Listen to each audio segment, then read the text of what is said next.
అర్రర్రర్రే ఏం టాలెంట్ ఎవడు స్క్రిప్ట్ రాసిస్తున్నాడో గాని ఉత్తరప్రదేశ్ ఎన్నికల స్టోరీలు అద్రిపోతున్నాయి పోండ్రి ట్విస్టుల మీద ట్విస్టులతోని ఓటర్లను షాక్ గురి చేస్తున్నారు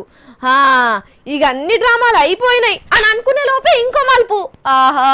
వాళ్ళకి ఆ తెలివి నేర్పుతున్న ఆ తెలివి కల్లోని ఇంగ్లీష్ సినిమాలలో తానికి తోలితే సూపర్ బంపర్ హిట్ సినిమాలు రోజుకోటి తీస్తారు కావచ్చు ఆహా ఏం తెలివి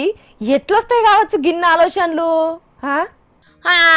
అయ్యా కొడుకుల పంచాద ఆగిపోయింది ఉత్తరప్రదేశ్ ఎలక్షన్లల్లో ఊపు తగ్గిపోయింది అని అనుకుంటున్నామా సప్పబడ్డ సంకుల సమరంలా సలసలుడికే బాబు వెలిసిండు అఖిలేష్ చిన్నయ్య శివపాల్ యాదవ్ సారు ఓట్ల రిజల్ట్ వచ్చిన తర్వాత సొంతంగా ఏరే పార్టీ పెడతారట 11 मार्च रिजल्ट आने के बाद मैंने कहा तुम जिता लो सरकार बना लो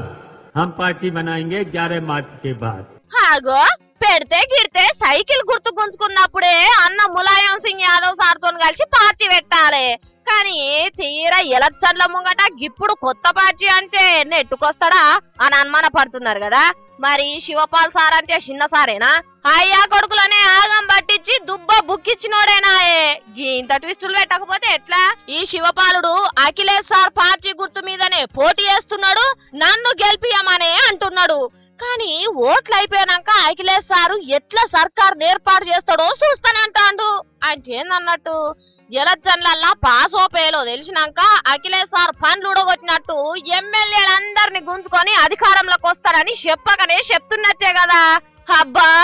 దునియాల గీ తీరుగా పోటీ చేసే పార్టీ పెద్ద మనిషినే ఇచ్చేటోళ్ళు ఏడుండరు కావచ్చు కదా వంపైతే వదినే మిచ్చైతే మర్దలు అన్నట్టు రేపు ఆ ఓట్లల్లో పబ్లిక్ ఎవరికైనా ఓట్లేస్తారో గాని అఖిలేష్ పార్టీ గెలిస్తేనేమో వేరే పార్టీ పేరు చెప్పి పెద్ద కుర్చీ గుంజుకోవచ్చు ఓడిపోతే నిజంగానే పార్టీ పెట్టి అధికార పార్టీతోని పంచాలు పెట్టుకోవచ్చు అనే తెలివితోని గీ ఉపాయం చేసినట్టున్నాడు శివపాల్ సారు గీ తెలుగు ఉన్నందుకేనాయే సొంత కొడుకును కూడా కాదని తమ్ముని పక్కన చేరింది ములాయం సారు మరి వీళ్ళ డ్రామా మెచ్చి యూపీ ఓటర్లు ఎన్ని మార్కులు వేస్తారో చూడాలి